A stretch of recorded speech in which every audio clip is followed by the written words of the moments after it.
Okay, so when the NHL started realigning all of their teams to accommodate this 56-game schedule, well, everyone started talking about the North Division, aka the All-Canadian Division. Each of those Canadian teams will face each other either 9 or 10 times, and the top 4 teams at the end of the season make the playoffs.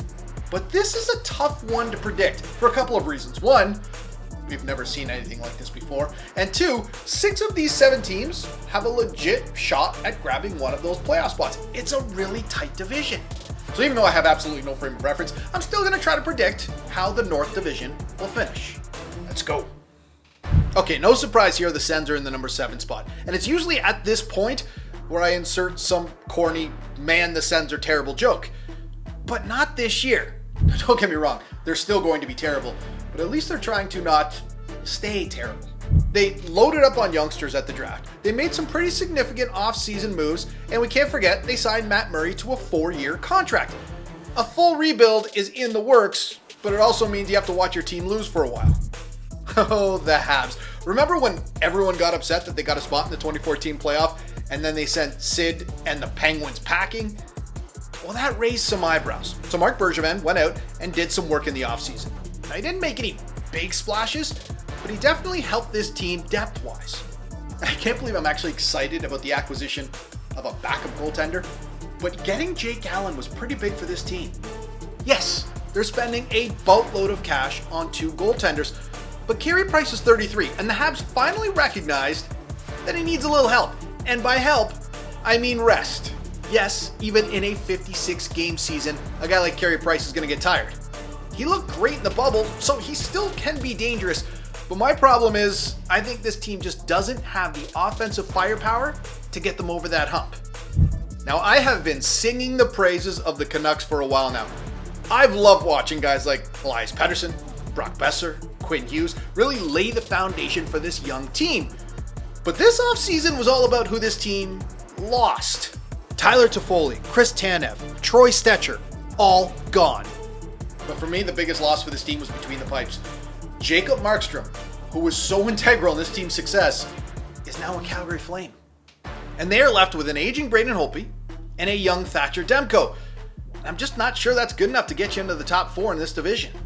Okay, the Oilers have the reigning Hart and Art Ross Trophy winner to go along with Connor McDavid, which is just absurd, by the way.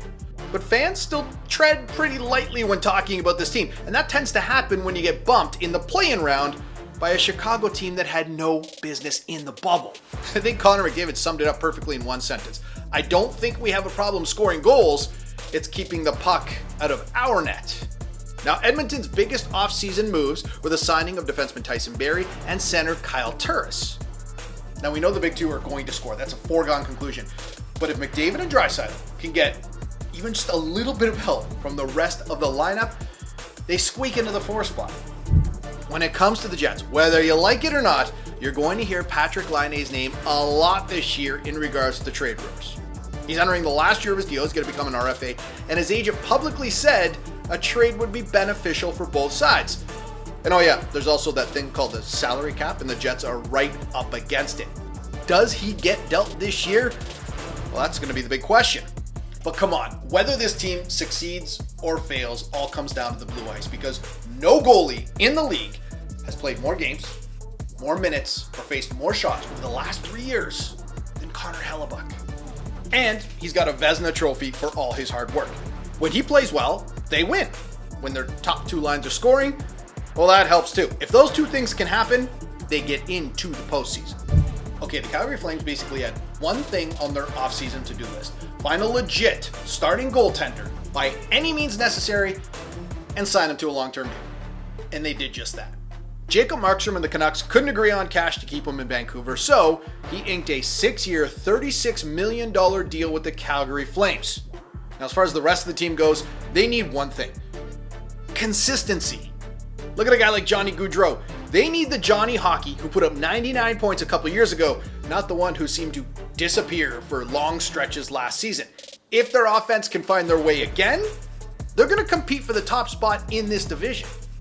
And finally, number 1, the Toronto Maple Leafs. Okay, relax. I'm not talking about the playoffs just yet. We're talking about a 56-game regular season. Let's start with the new faces. The Leafs added Jumbo Joe and Wayne Simmons up front, and TJ Brody and Zach Bogosian on the blue line. In short, they got a little bit tougher, a little more experienced, and a little better on the blue line. And that's all fine. But when you spend over $40 million on 4 players, they're the ones that need to carry the load, which I absolutely see them doing. And whether you think the Leafs should move Frederik Andersen or not, check out his record against Canadian teams.